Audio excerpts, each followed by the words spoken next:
पक्ष विपक्ष देख रहे हैं आप, मैं हूं आपके साथ नेहा दुबे। 2024 के नतीजों से उत्साहित राहुल गांधी अब 2029 का इंतजार करने को तैयार नहीं है। राहुल गांधी को यकीन है कि मोदी का तीसरा कार्यकाल अधूरा रहेगा। 5 साल से पहले ही ये सरकार गिर जाएगी। राहुल गांधी ने एक विदेशी मीडिया को दिए गए इंटरव्यू में दावा किया कि इस बार जीत के आंकड़े ऐसे हैं कि एक छोटी सी चूक मोदी सरकार को गिरा सकती है। उन्होंने कहा कि प्रधानमंत्री मोदी के खेमे में बड़ा असंतोष है और पीएम मोदी के खेमे में ऐसे लोग हैं जो हमारे संपर्क में हैं। ऐसे में गठबंधन के सहयोगी मुंह मोड़ सकते हैं। दरअसल राहुल गांधी की उम्मीद एनडीए में शामिल बीजेपी के सहयोगी दल है और ऐसे में राहुल को लगता है कि बीजेपी और उनके सहयोगी दलों में हितों का टकराव होगा तो सरकार गिर सकती है। खासकर राहुल गांधी को लोकसभा अध्यक्ष पद, मुस्लिम आरक्षण, समान नागरिक संहिता, एक देश एक चुनाव सहित कई मुद्दों पर टकराव का आसरा है। अब देखना है कि राहुल के दावों में कितना दम है।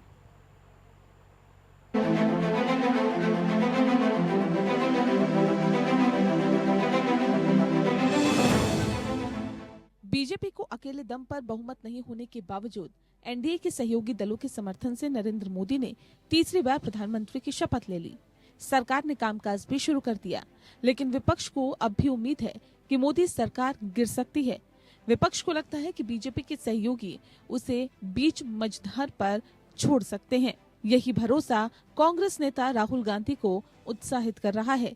कांग्रेस के वरिष्ठ नेता और सांसद राहुल गांधी ने कहा कि 2024 लोकसभा चुनाव के नतीजे बताते हैं कि भारतीय राजनीति में बड़ा बदलाव हो रहा है।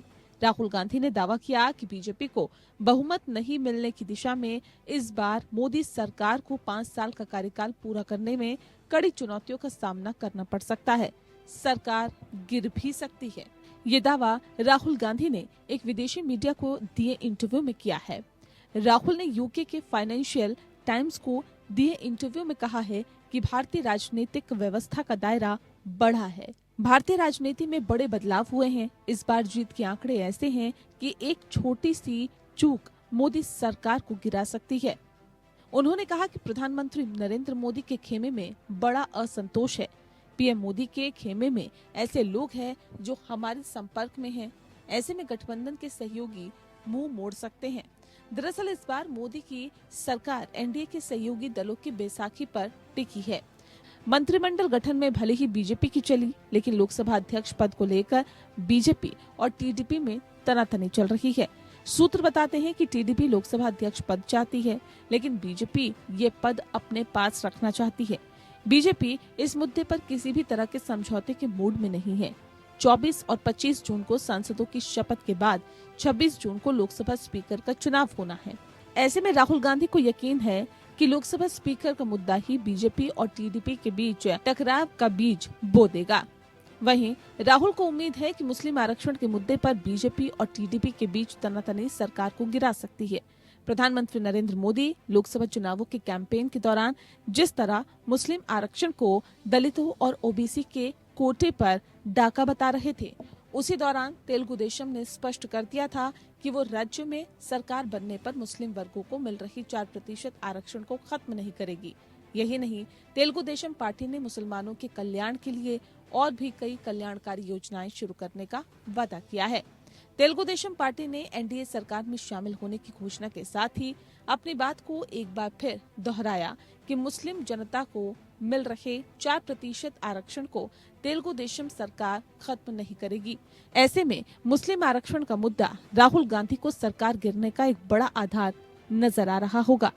वहीं समान नागरिक संहिता, एक देश एक चुनाव सहित कई मुद्दों पर अब पीएम मोदी को सहयोगी दलों की सहमति चाहिए होगी। वहीं काशी और मथुरा के मुद्दे पर भी बीजेपी अब खुलकर नहीं खेल पाएगी और अगर बीजेपी ने अपनी चलाने की कोशिश की तो सरकार पर खतरा आ सकता है। ये बात तो जग जाहिर है कि नीतीश और नायडू बीजेपी के दोनों ही साझेदार उनके प्राथमिकता वाले मुद्दों पर कभी एकजुट नहीं रहे हैं।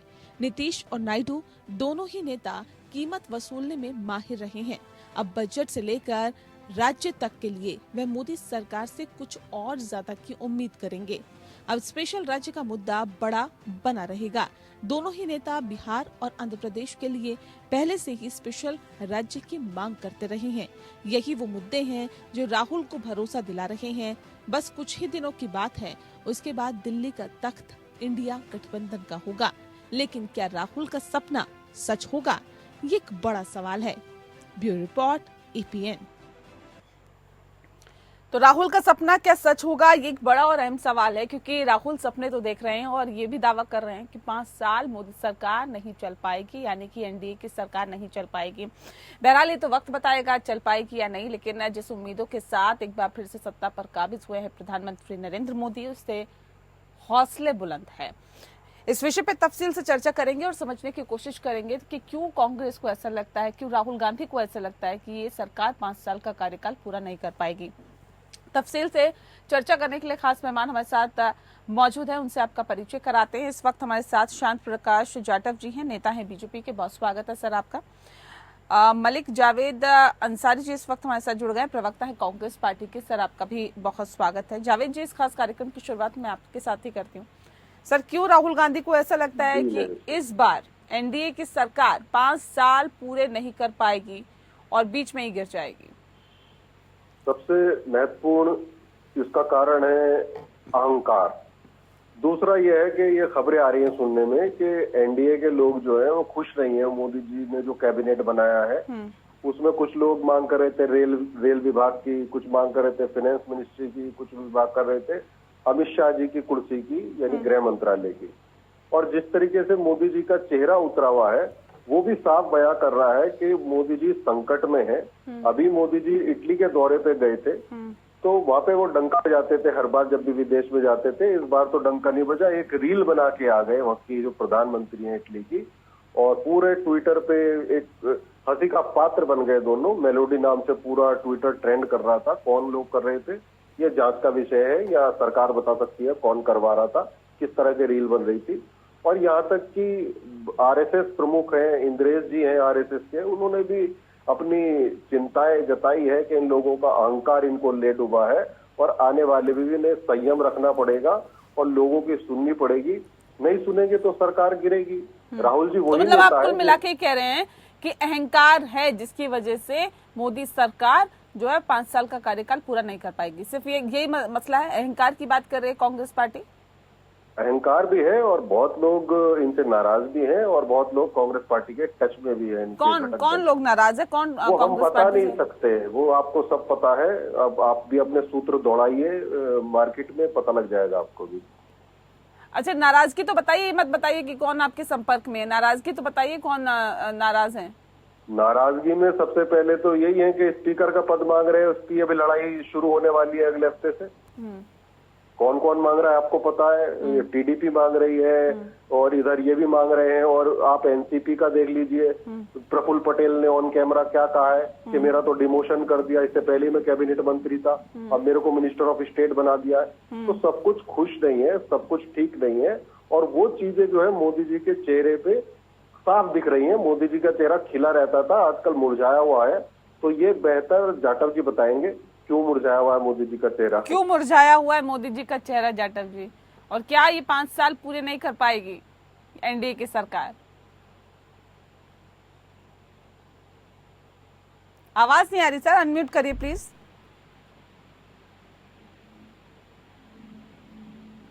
हाँ, आ रही है आपको आवाज? आ रही है? बताइए बताइए।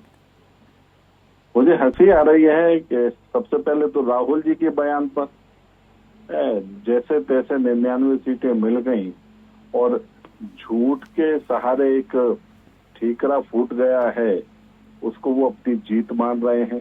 झूठ बोल करके आपने ये सीटें दी हैं, तो इसको अपनी जीत न समझें, क्योंकि आपको देश में तमाम राज्यों ने बिल्कुल नकारा है, जहां पर आपका खाता भी नहीं खुला है, जीरो पर है।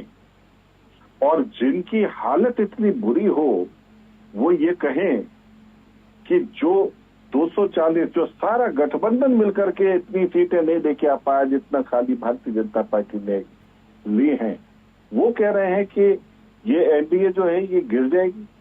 और वो एनडीए जिसके घटक जो हैं वो चुनाव के पश्चात नहीं बल्कि चुनाव से पहले और तमाम वर्षों से जो है वो घटक के रूप में साथी हैं, साथ में विधानसभाएं लड़ी हैं और सबने एक मत होकर के जिस दिन एनडीए की बैठक थी उस दिन जिस तरीके से अपनी बातें और विचार रखे मोदी जी के पक्ष में, कहीं ऐसा लग ही नहीं रहा था कि ये एनडीए नाम का जो संगठन है ये कहीं अलग अलग दलों को मिलाकर के बना। सब एक मत होकर के एक साथ एक दूसरे के साथ चलने का वायदा कर रहे थे और वही स्थिति आज भी है।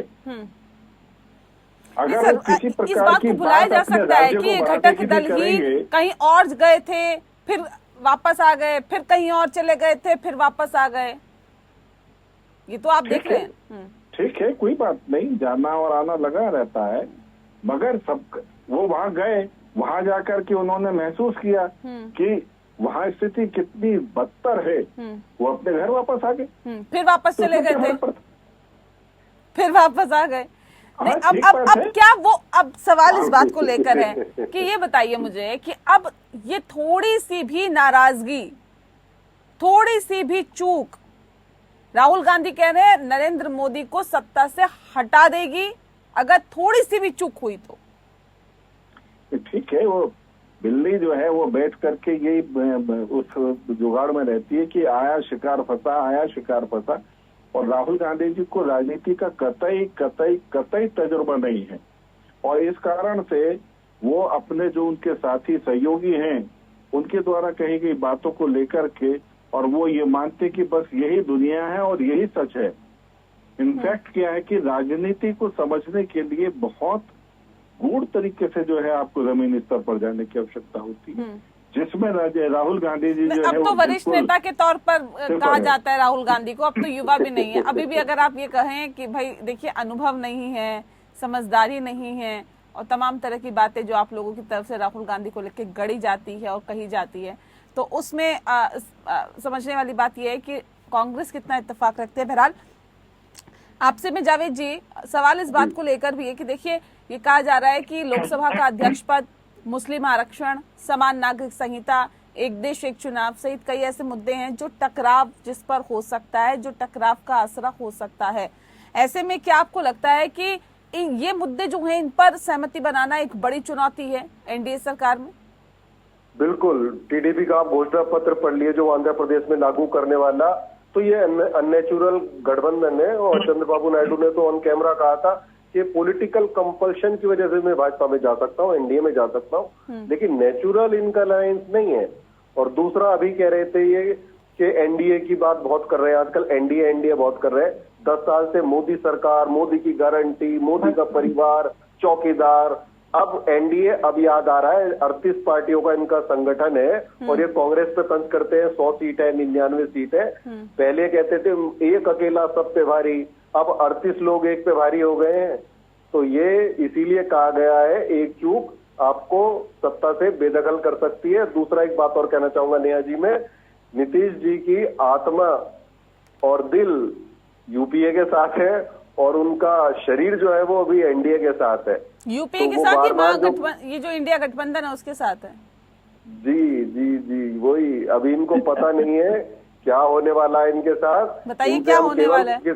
इनके साथ ये होने वाला है, किसानों के लिए काम कराएंगे, बेरोजगार युवाओं के लिए काम कराएंगे और देश के महिलाओं के लिए काम कराएंगे, उद्योगपतियों के लिए। अब इनके लिए काम नहीं करने देंगे हम इनको। अब देश की 140 करोड़ जनता के लिए काम कराएंगे जब तक ये सरकार में रहेंगे, जब तक रहेंगे 1 महीना, 6 महीना, 2 महीना, 4 महीना, लेकिन ये अब किसानों के लिए काम करेंगे, मजदूरों के लिए काम करेंगे, युवाओं के लिए काम कह रहे हैं कि राहुल गांधी भले ही आस लगाए बैठे, टकटकी लगाए बैठे, लेकिन उनकी आस पूरी नहीं होने वाली है।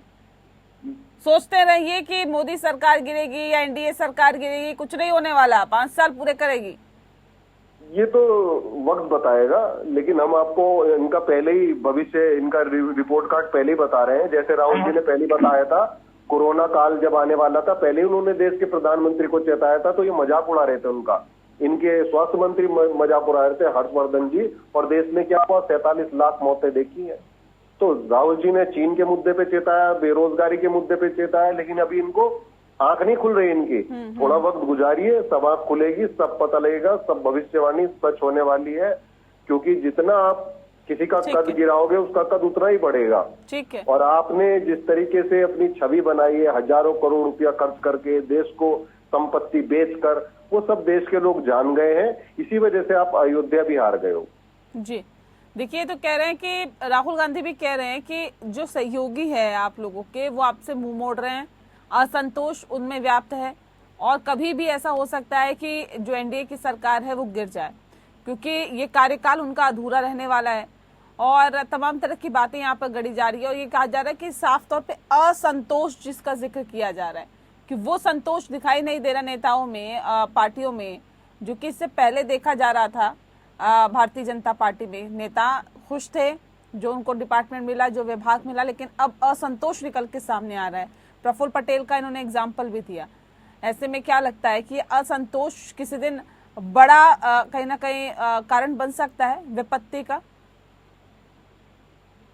देखिए, सबसे पहले तो मैं जो इंडिया अलायंस ने अपने मैनिफेस्टो में जिस तरीके से अल्पसंख्यकों के उनके डेवलपमेंट, उनके एस्टेब्लिशमेंट के लिए जिस तरीके से कुछ बातें कही, मैं समझता हूँ वैसे तो उनके पास में कोई मौका आएगा नहीं। इस वक्त एक मौका है, अगर नेता प्रतिपक्ष ये अल्पसंख्यक समाज से, जावेद जी के समाज से जो है अगर बना देते हैं नेता प्रतिपक्ष, तो मैं समझता हूँ कि एक बहुत बड़ी जो है उपलब्धि होगी और ये इस समाज के साथ में न्याय कर पाएंगे। अदरवाइज जावेद भाई जैसे लोग केवल इनके पीछे जिंदाबाद जिंदाबाद करते रह जाते हैं और ये परिवार मौज लेता है और ये सही मायने में पूरी तरीके से बता करके समाज को अपने पीछे गाड़ी में धक्का लगाने के लिए ही इस्तेमाल करते हैं, इसके अलावा कुछ नहीं है। और आज जो स्थिति पैदा हो गई है नेता प्रतिपक्ष की, तो उसमें अगर ये अल्पसंख्यक समाज के किसी नेता को अगर अपने साथ में ये नेता प्रतिपक्ष नहीं बनाते हैं तो इस बार भी ये धक्का लगाएंगे और जावेद भाई जैसे लोग जो हैं वो बहुत खुश होंगे, सरकार गिरेगी, सरकार गिरेगी, सरकार गिरेगी, कुछ नहीं होने वाला। आप धक्का लगाते रहेंगे, सारे जीवन धक्का लगाते रहेंगे, केवल इसी आश्रय पे, इसी आशय पे कि आपको एक मैनिफेस्टो में व्यवस्था बना दी है कि आपको बहुत कुछ मिलने वाला है, गारंटी दे दी है। गारंटी केवल एक ही चीज की है, इनकी गाड़ी में धक्का लगाने की, इस परिवार की गाड़ी में धक्का लगाने की। माँ, बेटा और बेटी तीनों के तीनों सांसद बन करके बैठे होंगे और आप लोग, जावेद भाई, आप लोग केवल जिंदाबाद जिंदाबाद और गाड़ी में धक्का लगाओ और वोट डालते रहेंगे। ठीक है। जवाब दूसरी बात देते हैं। आपने जिस तरीके से कही कि हमारे एनडीए में किसी प्रकार का कहीं, मैं नहीं मानता कि किसी प्रकार की कहीं कोई ऐसी बात है कि कोई नाराज है। आप देखें, हम 2047 तक अनवरत इसी प्रकार सरकार चलाते रहेंगे और जो हमने वायदा किया, मोदी जी ने वायदा किया, उसको पूरा करेंगे। किसी भी सूरत में अब इनके बिल्ली नहीं, ये बताइए नहीं कि फूटने लोकसभा अध्यक्ष पद पर सहमति बन गई है क्या? पर हम जीतेंगे। लोकसभा अध्यक्ष पद पर सहमति बन गई है क्या? बन जाएगी, पता लग जाएगा। मेरे से पहले तो आपको पता लगेगा, क्यों परेशान होना।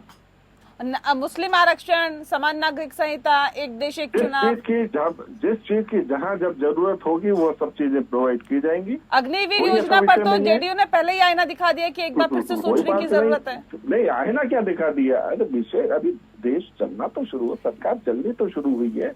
देखो ना किसको क्या क्या मिलता है, हर चीज हर एक को लाभ मिला है। चाहे हमारे जावेद भाई और इनके साथी वोट डाले ना डाले, मगर हमने सबको मकान दिए। इनके यहाँ से एक वोट नहीं मिला, मगर हमने फिर भी पूरी कॉलोनी जो है जावेद भाई के परिवार के साथियों के और इनके समाज के लोगों के लिए बनाई, मगर बेशक से उन्होंने वोट नहीं दिया। हम आगे भी इसी प्रकार से काम करते रहेंगे। चुनाव में तो आप लोग कहते हैं कि संपत्ति बंटवारा हो जाएगा, इनको दे दिया जाएगा, उनसे ले लिया जाएगा, जिसको जरूरत है सब मंगलसूत्र छीन दिया जाएगा, ये तमाम चीजें आप लोग कहते हैं। अभी कह रहे हैं कि हमने मकान बना। जब मैं बोल रहा हूँ तो मेरे को आपकी आवाज सुनाई नहीं देती, दोबारा बोलो क्या कह रही है। चुनाव प्रचार में तो आप लोग कह रहे थे कि संपत्ति का बंटवारा हो जाएगा, इनसे लेकर उनको दे दिया जाएगा। तो इनका शासन नहीं आया ना, अगर इनका आता तो बात थी। और जनता ने इनको बिल्कुल नकार दिया, क्योंकि ये जिनकी मंशा ठीक नहीं थी, देश को बांटना, जो लोगों से पैसा छीन करके और बांट देंगे, ऐसी अराजक बातें करना, ये क्या बात होती है कि 2% है, 50% इसके पास है, उससे छीन लेंगे। ये क्या है, देश में गिराई पैदा करने की स्थिति है। अगर राहुल गांधी जी की जो भाषणों को सुने तो आपस में तनाव के अलावा कुछ मिलता नहीं है। ये सब चीजें नहीं होने देने वाले, देश की जनता को ये सब चीजें पसंद नहीं है, इसलिए ठीक राहुल है। गांधी जी को 99 के ठीक है फेर में जावेद फंसा जी, दिया है। देखिए ये तो कह रहे हैं कि 99 सीटों पर लाके सिमटा दिया आप लोगों को, उसके बाद में इज्जत 99 से नीचे जाएंगे से वापस। नेता प्रतिपक्ष का पद लीजिए, संसद में बैठिए, कह रहे हैं बस नेता प्रतिपक्ष ही बनिए, सत्ता पक्ष बनने की जरूरत नहीं है और ना ही आपको इतना मैंडेट मिला। ठीक है, पहले तो बीजेपी के लोगों को और प्रकाश भाई को भी फोबिया हो गया है गांधी परिवार से। कोई चर्चा हो या ना हो, गांधी परिवार को जरूर लाते हैं। ये फोबिया इनको बहुत, इनके दिलों में डर कर गया है। ये फोबिया निकालिए, वो आपको कुछ नहीं कहेंगे। दूसरी बात ये कहूंगा, फोबिया तो अभी प्रकाश भाई आपने मन में बैठा दिया है गांधी परिवार ने। ठीक है, आपने एक बहुत इंपॉर्टेंट बात बोली कि माइनॉरिटी सेक्शन से, माइनॉरिटी सोसाइटी से लीडर ऑफ अपोजिशन होना चाहिए। ये बहुत अच्छा सुझाव है आपका, लेकिन शायद आप भूल गए 10 साल देश के प्रधानमंत्री अल्पसंख्यक रहे हैं डॉक्टर मनमोहन सिंह, जिन्होंने देश को कहां से कहां लेके गए वो। तो आप ये केवल इस तरह को गुमराह मत करिए। माइनॉरिटी में सिख भी आते हैं, जैन भी आते हैं, मुस्लिम भी आते हैं, मुस्लिम भी आते हैं, माइनॉरिटी में जैन भी आते हैं, कोई बात नहीं आते हैं और जैन भी आते हैं। जी एक सेकंड, मुस्लिम आते हैं। और दूसरा, कौन क्या बनेगा ये हम डिसाइड करेंगे, आप डिसाइड नहीं करोगे। पहले आप ये बता दो स्पीकर कौन बनेगा, ये हमारी पार्टी डिसाइड करेगी कौन क्या बनेगा। एनडीए का बनेगा, एनडीए का नाम बता दीजिए कौन बनेगा, वो बनेगा, उसकी चिंता मत करो। आप छटपटाते रहना। एनडीए का बनेगा, बीजेपी का नहीं बनेगा ना। हमें तो पता लग रहा है कि आपको फोबिया हो गया है। 100 सीट से इतना डर रहे हो, तो ये जब डबल होने वाली है, ट्रिपल होने वाली, तो फिर क्या होगा आप लोगों? तो देश होने वाला है बहुत दूर। अब दोबारा जनता आपके बहकावे में नहीं आने वाली। ये तो मैं भी कह सकता हूँ कि आपके बहकावे में 3 बार आ रही है ना आपके कार्यालय के बाहर। तो मैं भी कह सकता हूँ 3 बार देखिए उसके लिए थोड़ा इंतजार करना पड़ेगा, लेकिन बात आज इस पर हो रही है कि क्या ये सरकार 5 साल का कार्यकाल पूरा कर पाएगी या नहीं। मोदी की गारंटी पे काम होगा, किसानों के लिए काम होगा, MSP पे काम होगा, अग्निवीर योजना खत्म कराएंगे, तैयारी कर लो, कमर कस लो अपनी। कर्नाटक में आपने कमर कस लो, अग्निवीर योजना आप तो महंगाई करते हैं। उद्योगपतियों का कर्जा माफ नहीं होने देंगे, होगा तो किसानों का होगा पहले। चलिए बेरोजगार ये विपक्ष, देखिए जब मजबूत विपक्ष होता है तो जाहिर तौर पर उन मुद्दों को भी उठाया जाता है जो कि सीधे जनता के साथ जुड़े हुए हैं, उनकी हानि नहीं होने देता। बहरहाल वक्त की कमी है। बहुत शुक्रिया आप दोनों का हमारे साथ इस खास चर्चा में शामिल होने के लिए। पक्ष पे पक्ष में फिलहाल इतना ही। नमस्कार।